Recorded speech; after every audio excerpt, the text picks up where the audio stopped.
Hi, hello, and welcome to the podcast. I'm very happy that you're here and we get to talk about all the fun and, I don't know, not fun things about living with GI conditions. But I will give you a moment to introduce your awesome self to our audience, and then we'll just dive right into all the nitty-gritty details. Thank you so much, Sam. I'm Tina Aswani-Omprakash. I'm a Crohn's disease, gastroparesis, IBS-C, and so many other diseases advocate. And I also have co-founded and currently co-lead a nonprofit called SAIA, which is also known as Strategic Alliance for Intercultural Advocacy in GI. We do a lot of work in terms of cultural sensitivities in the GI space. We originally started out as the South Asian IBD Alliance and recognized very quickly that we were servicing a community beyond South Asians and beyond IBD. Yeah.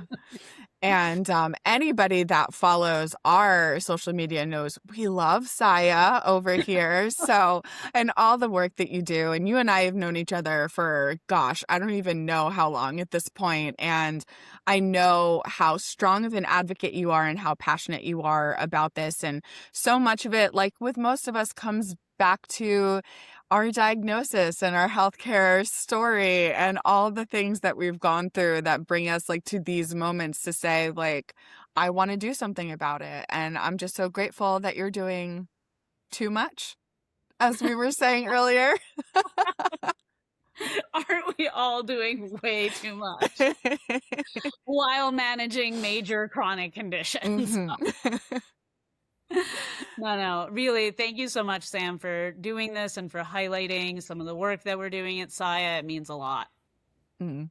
Well, you guys are really doing so much important work, and that's a lot of what you're here to talk with us about today. But before we dive too deep into that, because I know that we we can, do you want to share a little bit or some of the highlights of your journey in healthcare and maybe some of the obstacles that you faced and that kind of brought you to want to do this type of work and focusing so much on the obstacles and the bias that other people in different cultures and your own have faced in the healthcare system?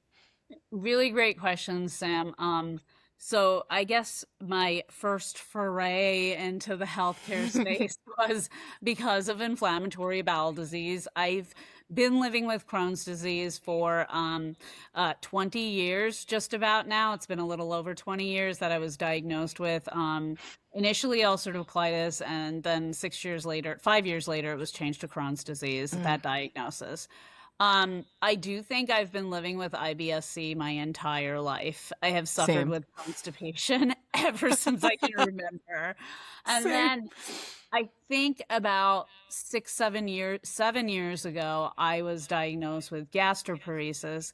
It's just all kind of jumbled up in my mind, all these GI conditions, and not just in my mind, like I, a lot of times you don't know what your gut is reacting to. And I also have endometriosis and I also have Sjogren's, which also cause GI issues. And it's just like, I don't know what's going on. Hmm. I'm just gonna deal with it the way I know how. That's kind of how it is. But I would say my first foray into experiencing IBD was really challenging. My PCP at the time was South Asian, and God bless his soul, but like he told me immediately, South Asians don't get IBD. Why are you asking about this? And it was because Oh, yeah. And it what? was, yeah. And it was because I was asking about it at the age of 21 because I guess in my mind, it was ingrained in me since childhood that since my father had it, there could be a very high risk that I get it. And Hmm. my father passed away when I was 8 years old. He was 39 from Crohn's that turned into colorectal cancer. Yeah. So it was kind of ingrained in my mind since childhood that this could be something I get. And once I Uh-huh. finally had insurance and was working at 21, I started to be like, yeah, I've been having some GI symptoms like GERD like symptoms and constipation for quite some time now. Maybe I need to get this checked out. And the Yeah. moment I brought it up is the moment I was dismissed. So you can understand my surprise when when I finally get colonoscopy results showing that I have mild inflammation from inflammatory bowel disease. So it's the immediate dismissal of symptoms based on race or ethnicity, to me seems unfair. It also seems kind of ludicrous. I don't think we can Yeah. assume that just because you're from one community or the other, you can't get a particular disease. So I would Hmm. say that was my first experience of, hey, there's something cultural going on here, and I don't think it registered quite in the way that I'm explaining now. And it was just a series of cultural experiences throughout my diagnosis. And I always talk about it specific to Crohn's disease because I think it was so dramatic, my experience. And I'm not going to Hmm. go into it a ton, but I will say there was a reluctance in my journey to one, try medications. And unfortunately, a lot of people in my community and many communities think that they can treat IBD and gastroparesis and IBS without medication just Yeah. because it's a gut condition, a bowel condition, a stomach condition, whatever you want to call it, doesn't mean that food alone or complementary therapies alone can treat it. Yeah. And that was a huge stigma I faced. And it was pretty drastic, that stigma, to the point where, like, if my family said no, it was a no. And it is a dynamic, I think, with Saya, we've been uncovering a lot and peeling back the layers of seeing that, clearly in some cultural communities, particularly in Pan Asian communities, we are seeing that reluctance based on family shared decision making. A lot of times, family is included in these decisions. And even if we're adults, we are not making those decisions in a bubble or in silos. We're often making them with our families. Yeah, which as someone who hasn't experienced that, I know recently at DDW, that I had attended the roundtable that you guys put on, and listening to the experience of the patient advocates and everything was, I don't necessarily want to say interesting, but not interesting. It was just very different from everything that I have experienced as a patient. And, I would speak to my parents or my now husband, like, what do you think I should do? And how do we do this? But ultimately, the decision has, been between me and my physician. And to hear Yeah. how different that is in other cultures was very eye-opening for me. And I can see how that can make transitions, those decisions on medication and what to do and how to do it very difficult. And one of the things that I did take away from that conversation was really the way that the physicians could explain the conditions to not just the patient, but the family as well. So it it just was an interesting dynamic that I'm now more aware of because of the work that you guys have been doing and how much you've been putting into sharing all of that. I took so much away from that conversation, and I'm just hopeful that the more we talk about it, like with anything, that more people can learn how to advocate in the best way that works for them, in whether it's their family, their culture, or just as that for them as an individual. Yeah, absolutely. And I think I'm really glad you did attend that, Sam, at DDW. And that was a part two. What we basically Hmm. have done is last year at DDW in San Diego, we hosted a clinical research roundtable part one with the AGA, the American Gastro Association, to basically identify what the unmet needs are. Of course, Hmm. myself as a patient advocate, I knew what they were. But I think for research settings, we really need to have more than an N of one. And Yeah. so I sat down and I worked with 9 other patients for that first roundtable to really start to understand what are the unmet needs and have them think about it in a way. Because honestly, Sam, it takes a lot of therapy to realize what's going on and how this is so different Yeah. from the Western world. I can Um, imagine. we like my team and I, Mother Asharon and I, like sat down with these patients, and some of the doctors helped too on that front to really understand what are some of the cultural dimensions they've been facing. And I'll tell you, like, we've had Iraqi patients at both, and it's been so hard for some of the patients who've gone through recent wars and recent situations to actually I can express only what's going imagine. on. And Yeah, I it's can only these are imagine. conversations that, and you heard some of this at our second Hmm. roundtable, which was more on building solutions and trust through, culturally sensitive shared decision making. But like, Hmm. there's real trauma here that doesn't allow for trust to be built organically between a doctor and a Yeah. patient. Yeah. And as you saw, culture is like sort of at almost undiscussed or under discussed layer of shared decision making, in treatment decisions and in being quote unquote compliant with those treatment decisions. Culture Yeah. is playing a role, and it's often the elephant in the room. And Yeah. that's part of what we're doing is trying to peel that layer of the onion back, understand it better to actually ensure that we can help patients who are feeling those levels of mistrust to really understand, sometimes that, we have to meet our providers, our doctors halfway because they really do have our best interest in mind. It's an Yeah. uphill battle though, I'm not going to lie, especially Yeah. in cases like you've seen, like whether it was with the patients from Iraq last year, myself and a Pakistani patient also shared, and I think an Indian patient too. We all three of us shared that the partition of India and Pakistan into two different countries arbitrarily by the British. My family, for instance, being Hindu, we had to leave Pakistan and go to India in 1947. I Wow. carry that intergenerational trauma. Hmm. Nobody learns about this in the West. We know this because of our families and what my grandparents and parents went through.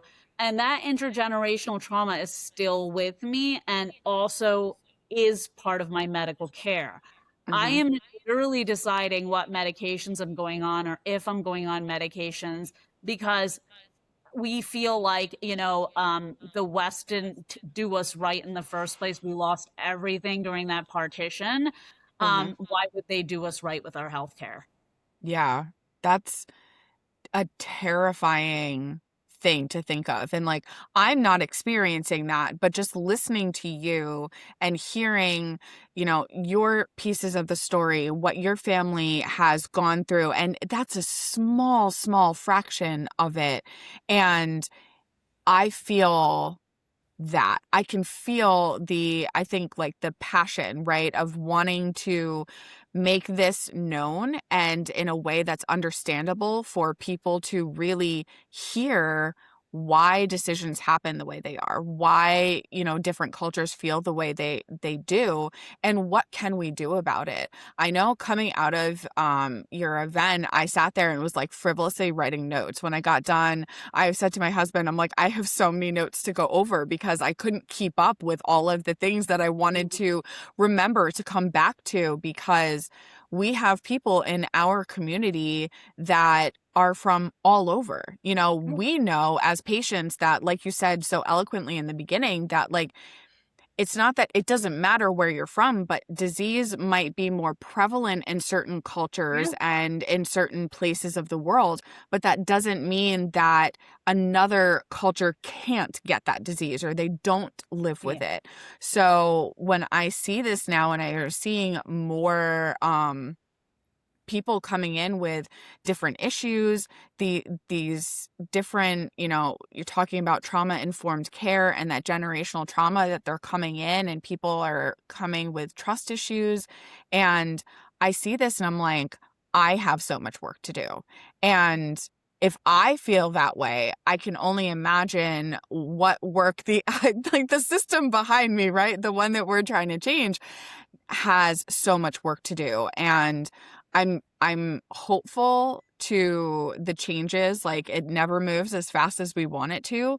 But organizations like Saya and your voice and all the patients that have been speaking are so incredibly important because they're bringing in nuances to healthcare that I can't speak on, that other people around me in very close circles cannot speak on. And we want to learn more, be better. And that ultimately, my hope is that's where the change starts. And it's just, I don't know. I don't even have like the right words to say, of all the things you want to learn and understand, but it just really emphasizes that importance and how impactful every story that I heard was. And I'm just grateful to all of those patients to talk about that. And knowing that was the second half too, I'm like, damn, the first half must have been really good because the second half was so great.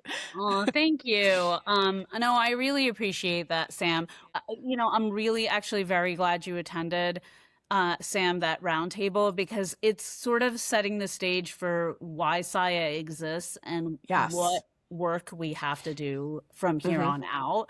I think it was really important for the researchers as well as, pharmaceutical companies as well as Hmm. nonprofit partners to really understand how pervasive of a problem this is, and we can't do Yeah. that without multiple patients sort of, tugging at things and saying, "Hey, we need a little bit more change." Yeah. And I really think some of the change that needs to come, it has to be through shared decision making models and Yes. how we talk about them, how we think about them, and how we implement them. Because the other thing that I want to make sure I'm highlighting today is that in many cultures, there's hierarchies between doctors and Hmm. patients. Even in our own American culture, there are. Yeah. And there could be even more significant and stifling in other cultures. And shared decision making might not even be a thing. So, if we are Yeah. moving towards that paradigm, one, we need to train on it.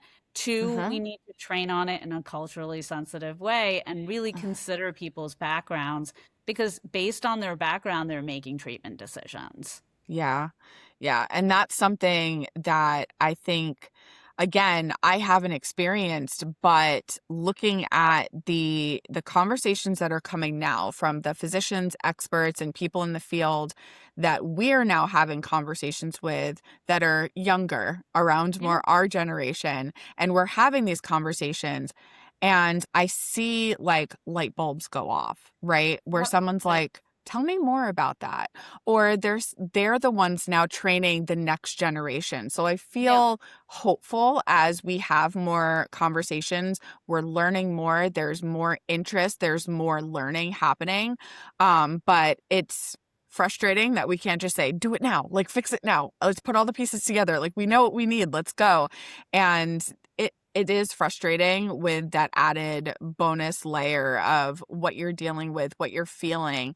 And I can only imagine that those additional obstacles, like you had mentioned, some therapy earlier, that we all know that chronic illness affects your mental health as well. Like we all Yeah. know that. And there's already a stigma around that. So now you have these other added layers into that, other stereotypes, other stigmas, other cultural pieces to this puzzle. And it's like, well, where do I start? What I do I agree. do? Where do I turn? And if you might not, you as a patient might feel like, hey, I need this, but you don't know how to get that, what do you do?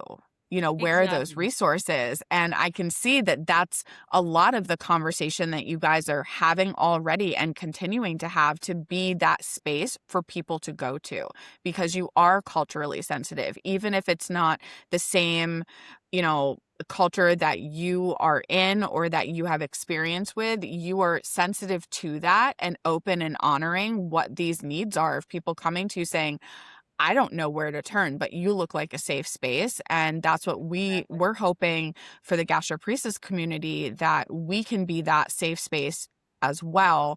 And why I'm so happy to be part of these conversations, because I know I have a lot of learning to do and I want to do that for more people to feel safe. We already are isolated enough, right? We already feel like crap enough. Like we don't need any more additional stuff on top of that. Yeah, no, I completely agree with you, and I very much appreciate all your efforts too, Sam. Like just having gastroparesis myself, I had no idea where to turn. So, like in 2019, when I was finally diagnosed with it, like it was G-PACT that I was looking at, Hmm. and I was hearing of cases of patients who were dying from gastroparesis and how it was a rare disease and how there aren't Hmm. really a lot of medications, and you kind of start to lose hope, Yeah. especially when you've already had 20 some odd surgeries for another GI condition. Yep. You kind of are like, "Oh my God, am I gonna die?" Hmm. And I'm saying that like, with a lot of vulnerability here because it was a really tough time for me to be diagnosed. So seeing some of the work that you were doing was very, very important for me, and seeing people like yourself not only surviving but thriving with this disease really did help me feel like I could come out of whatever funk I was in during that time too. So I do want to thank you for that as well. Yeah, well, we're so glad you're here, and I appreciate all of that. And I think that's partially in, starting this piece of GPACT and really focusing on that is Yep. meeting the patients where they are. So many things are often overlooked, and we even overlook them as patients ourselves because you get hyper focused on wanting to feel better or feeling stuck in that place where you're like, am I ever going to get better? Yeah. And I remember when I was first diagnosed so many years ago now, and GPACT was the first place that I landed too, where I'm like, what do I do? And I'm looking at patients in very similarly to what you just described, where I'm like, is that my future? Is Yeah. that where this is going to be? And the more we've learned, the more that we've connected with other patients, and the more I was like, okay, I'm in this healthcare system. I didn't want to be, but I'm in here. So let's try to do something about it. And it's, I see hope on the horizon for so many of us, but I'm still in that space of, just like you said, there's still a lot of learning to do. There's a lot of conversations to be had. There's a lot of people who don't agree on things, and I'm sitting here in the middle like, can't we just talk this out? Can't we just Yeah, figure it out? I I just agree. want to eat. Exactly. I just want to eat. That's literally that's literally how I feel. But no, I think it is very important for us to work on creating safe spaces where people Mhm. feel accepted for who they are.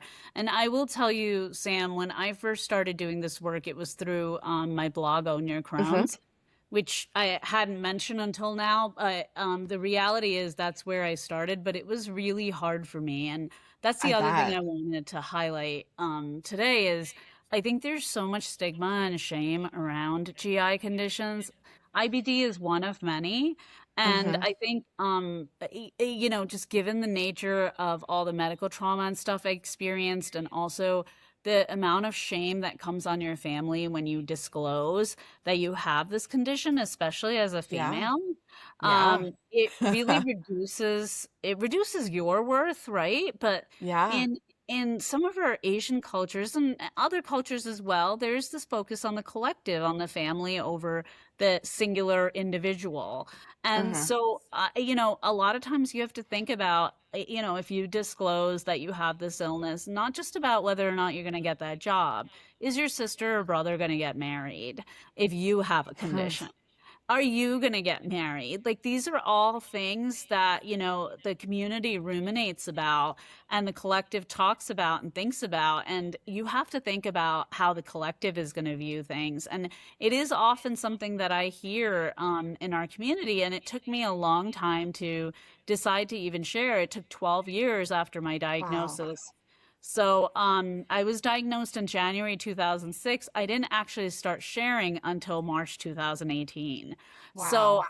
if you think about it, it took me that long to literally own my Crohn's or own my gastroparesis Yeah. because I was worried about the impact on my family, but also on my in-laws and on my husband, and what it would look like to the world if I started talking about not just poop, but like feeding tubes and total Mhm. parenteral nutrition, fistulas, and like my stomach not working when as a young adult. Like, these are not quote unquote normal things to talk about. And I think Mhm. it was almost coming at the risk of, hey, is this going to be social suicide? And at first it was. I'm not going to. Wow.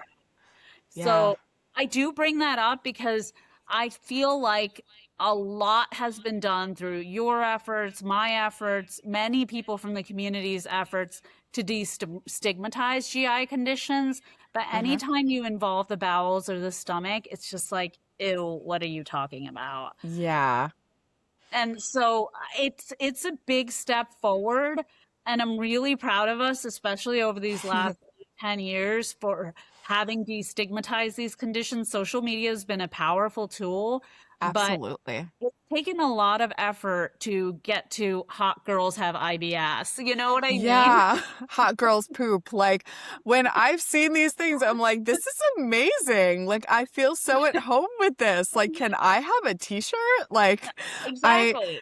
I love it. And I appreciate your vulnerability because I know that that is so difficult with that. And I could not imagine. Like I know when I said I want to start a podcast over here, let's get it all out. Let's put it all out there and see what happens. And everyone's like, "Sam, you don't even like being in front of the camera." And I'm like, "Well, we're doing Here we it. Like go. we're doing it. Let's see what happens." And I'm like, "Hey world, I have trouble pooping. Let's Girl, go." that's how it is for me too. Like Like whatever. I I didn't even have a social media anything before Own Your Crown. And here I am doing this. It's just like Mhm. every time I like put myself out there, put a blog post out or whatever, I had like an interview or a podcast, I was like, all right, it's time to go back under the covers. It doesn't work like that. Once you're Yeah, out, you're no. out. Yeah, I know. It's very interesting, but it's terrifying but freeing. And I know that might feel a little different now for you than it did in the very beginning where Yeah. you have owned your Crohn's a little bit more, where you feel more comfortable talking about these things, but it's like that vulnerability that you were mentioning of feeling like am I going to get like married, is Yeah. this going to affect my loved ones? And I've thought about that, and like there's been some different conversations that I have spoken to my mom about before, like that I wanted to put this out to the world, or some close friends or my husband. I'm like, hey, I really want to talk about this. Are you okay or Yeah. comfortable if I talk about this? And he just was kind of like, yeah, but that's my experience. You might have to have a longer conversation with your loved ones to say, this is really important to me and why, and this is what I want to put out there. Sounds like it would be a much longer discussion for you in that space. Yeah. But I think, it's like no poop talk at the table, right? Like Yeah. growing up in almost any culture, it's like you don't talk about that. That's taboo. Like you don't talk about sex, you don't talk about poop, you don't talk about your bowels, you don't talk about this, you don't talk about that. I'm like, man, you guys would hate being at my dinner table because that and like Yeah. nothing. Like we don't care because it's I think going back to that, like owning that piece of your story is hard. But once you do, the next time you're on the internet, like, hey, world, like I can't poop still today and I'm not good at it, or my stomach hurts and I was on the, it's like I had a colonoscopy prep and it didn't work well. I was in the toilet and I had a bucket. Like, I don't know what to tell you. That's the reality of this situation. Yeah. And I look at it, and I know you probably do too, where I'm like, if I can say this, if I can put this out there to anybody that wants to listen, maybe the next person will feel more comfortable, maybe not to the internet, but maybe to their physician, maybe to their loved one. Maybe that helps the next person feel more confident because they're like, well, hell, if she can do it, I can do it too. And that's what really drives for me having the awkward, vulnerable, kind of gross conversations because it's my everyday life. Same with you. These Absolutely. things are every day to us. They're not weird. It's just what happened. I mean, they are weird, but they're just what happens to us. And it's part of who we Yeah. are now. And why feel shame around that? But the shame and those feelings are so nuanced and so complicated, and that can come from taboo and conversation in many different places. Oh, totally. And I think this is why a community is so important too, Yeah. Sam, because and one of the things we have is we have our IBD Theses community. It means South Asian Yes. IBD. We didn't Hmm. change the name. It was a fun play on words, and we're like, we let everybody in anyway, so whatever. Um, but like one of the things that often comes up is just like ethnic foods too. And with Yes. I'll tell you the truth. Like with IBD, I actually really struggled with Indian foods, but with gastroparesis, I don't. And So interesting. I do want to share this little nuance because what happens is a lot of Indian food is like overcooked and it's mushy. Like you think of like a sag paneer or something, which is spinach, but it's pureed.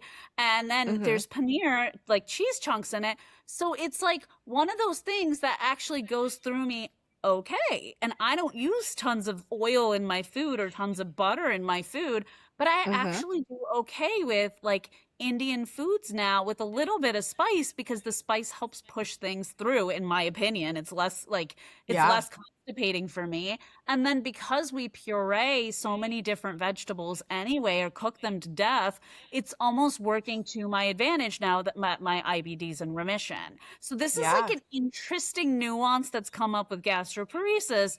And it's weird because Indian diets are often, South Asian diets are often like, oh, it's too spicy for IBD, or it's just not working for my IBS because my symptoms are getting thrown off. But I actually feel like it works okay for my gastroparesis.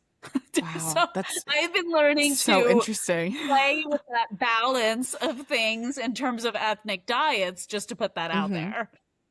Yeah, which, we all know, anybody in the GI space knows that we all need better and more nutritional guidance. Like that is across the board for all of us. Yeah, But that is so interesting to me because it's like it works for one part of your digestive system, but like not the other, maybe. I So know. then it's like, well, I then know. what the heck do you do?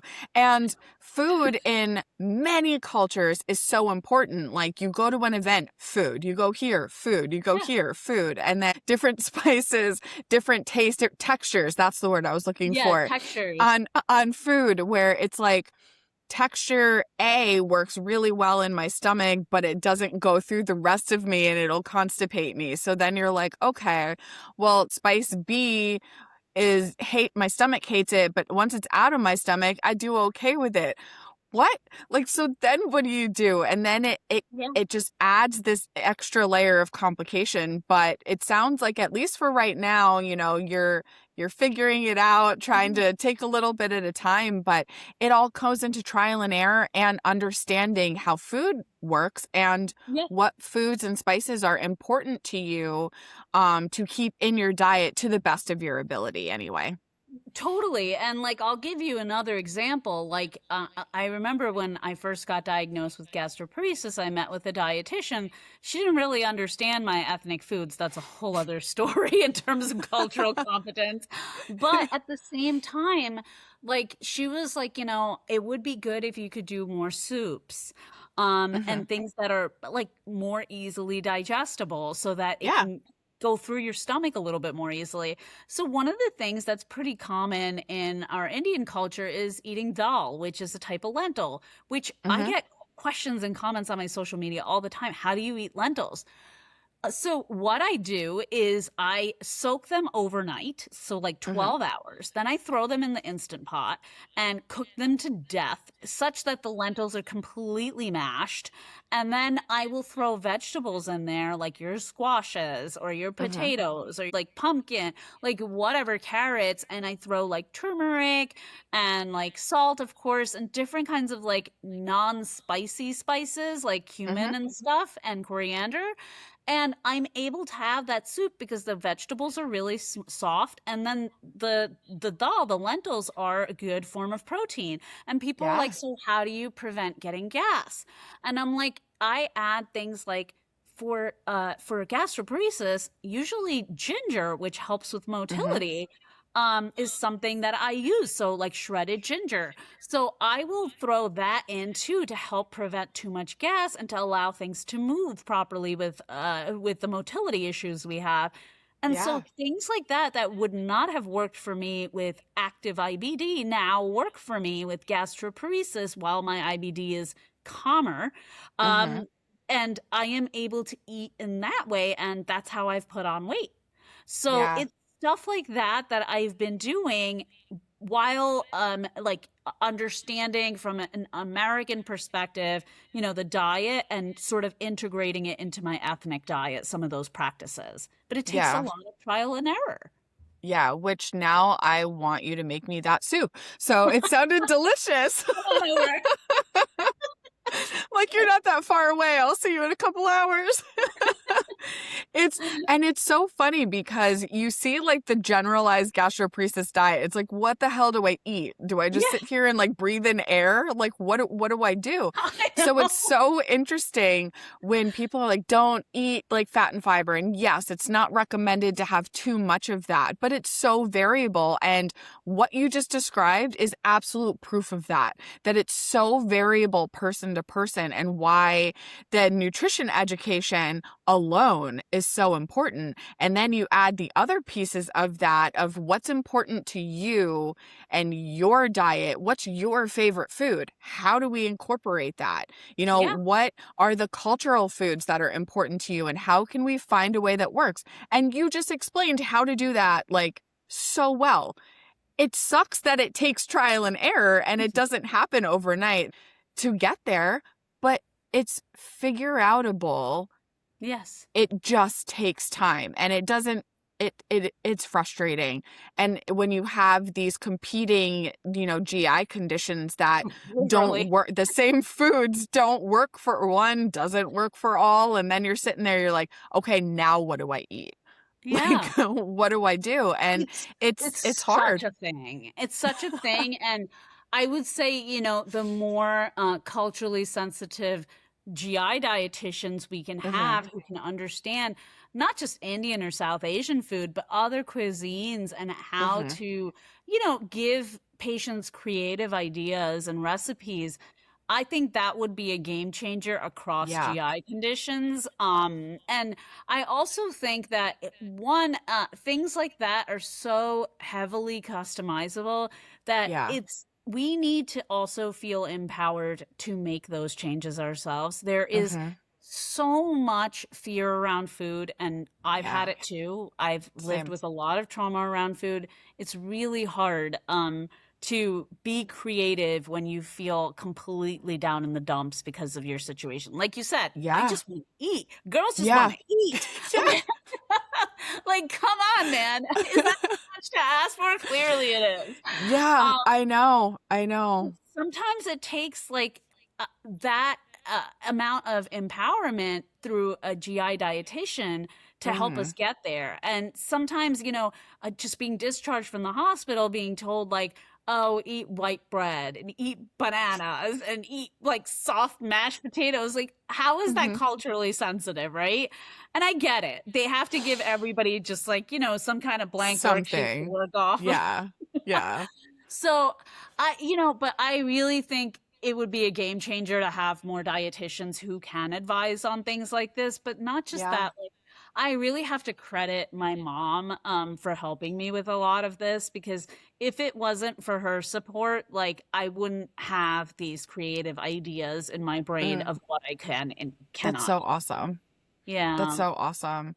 And I know, like, even just us talking, like, pre the DDW event, and I'm like, is there food? Like, what do I do? And you're like, I felt actually the safest going to your event because I'm like, there will be something. Like, I God hope it forbid, was. We really tried. even if it's just like one tiny little thing, there will be something. And honestly, the best thing that I saw, everything was freaking labeled. And that alone, I was like, thank you for that. Thank you, because that's where I feel like those mistakes happen, where things look safe, but there's sneaky ingredients in there. So kudos to you guys for doing that, because I did find something. I was very happy. I did find something. We never travel without our snacks, but we did find something. So that I'm was so really good. glad. I'm so But glad. Like, we had to look at so many dietary traditions oh too. yeah. Like, kosher, halal, vegan, vegetarian, gluten-free, because we had patients and doctors from all Yeah. communities there. So you have to, it takes a ton of extra work. And I'm going to be really honest, it annoys the caterers. Like, you wouldn't believe, Sam, it annoys the heck out of the I caterers. yeah. But if we are a nonprofit doing this work, we have to try. Yeah. It is at the top of my priority list if we're Mhm. hosting events. Yeah, and that's why, like, when you were talking about that, I'm like, "Oh, I'll find something." Like, I know Tina's in charge. I'll find something. I'm like, it's fine. Like, I don't have to worry here because every time, like, you go to an event, whether it's you're a patient advocate going to a large event, right, or you were just the average person going to a social event or like a restaurant or your family's holiday, Yeah. whatever it is, you always have to think like, can I eat that? And if you are eating something that is not generally served and people maybe don't understand, first you've got people don't understand your diet in general, right? And then you add the additional layer of the types of foods that you really want to focus on or that you can eat within your culture, whatever your culture is. You're just adding layers on confusing people. And then it's like, you understand it on one side of it. You're like, okay, I get it. My diet alone with Crohn's, gastroparesis, IBD, IBS, all the Yeah. alphabet soup GI diseases is very difficult. And then we add on this other layer, like, I get why you're frustrated 100%, but I'm like, flip flop it. And now you see why I'm frustrated. Like, I just want to Exactly. eat. I just want to feel included. And you talking about your mom, one of the things back when I was living at home, before I was married and when I was really, really struggling with food, my mom was like, we're going to not focus on the meal anymore. It's like it's Thanksgiving, right? Everyone floods to the table. It's this big meal. You've got all these things. She's like, we're not going to do that anymore. Like, we'll kind of pick at things. It's not about the food. I took over making a lot of the foods because I made it how I wanted and could tolerate it. But it was really great to not focus in on the meal as like the main part of the day. And I that was agree. really, really helpful for me. Being at events, I could kind of dissociate a little bit like from the meal, but I knew when I was at home and I was with my family, like we weren't focusing in on that. And it's just that was always appreciated too. Yeah, no, I totally agree and understand. And like I think that's why it's so important for our care partners and caregivers to really have like take stock of the situation so that they can help Hmm. support us and help empower us through these Yeah. difficult like nuances of living with GI conditions, especially eating. Yeah. I know. It's like the one thing when people are like, "Oh, how I ate or I do this or I do that." And I'm like, "Really must be nice. Like, must be nice." Yeah, it must be Um nice in those because I conversations, can't do that. I'm a lot less I don't want to say I'm a lot less bitter, but I'm a little less of like I just don't care. Like it is what it is. Like I'll figure it out, but I don't hold that for the most part against Mhm. normal able-bodied people who can eat. There's only a couple foods that I'll sit there like you can't eat that in front of me. Like don't you dare. Like don't do that to me. As my mom back in the day knew like all I wanted was pizza, and anybody who even knows me now knows it's my favorite food, and she would feel so bad if I was like away for the evening or something and like she'd get pizza and then be like, I want to get rid of all the evidence, not to hide it, but just because she didn't want to make me feel bad. And I'm like, I'm so sorry that you had to do that, but thank you. It's much appreciated. No, it's really challenging, and I will say even for me like with NG tubes and going into surgery and you have to be NPO, like you can't have Yeah. anything by mouth.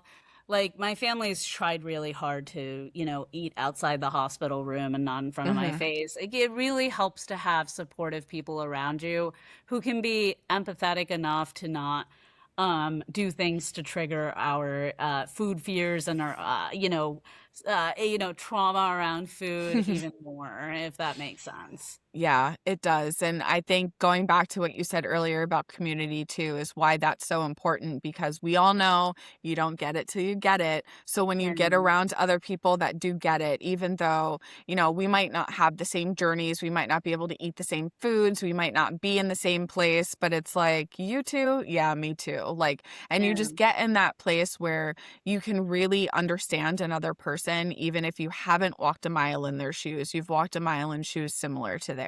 And I think it just really makes us all feel less alone, and why the work that you're doing is so incredibly important, and all the nonprofits in this space are doing. And I'm so grateful to you, and your friendship and your leadership and what you're doing with Saya is just so wonderful to see. And you guys have had immense growth, which just really goes to show the need for what you're doing and your badassery at doing it. So we appreciate you, and just so grateful that you were able to take some time out of, I know, your very busy schedule to talk with me today and share a little bit more about who, you are and what you guys are doing. And we're just really grateful to learn from you, as always. thank you, Sam, and likewise. Always welcome collaborations, partnerships, and welcome anyone to come check out our website. It's saya-gi.org. My blog is ownyourcrones.com, and we are on social media as Saya. I am on social media as Own Your Crohn's, and we do have a Facebook support group. All GI patients and caregivers are welcome. It is called IBD Desis Community. That's IBDESIS. So we welcome everybody, and I look forward to continuing to speak to you, Sam, and thanks Yeah. for all your advocacy. Yes, thank you. And I'll make sure to list all of those links in the description.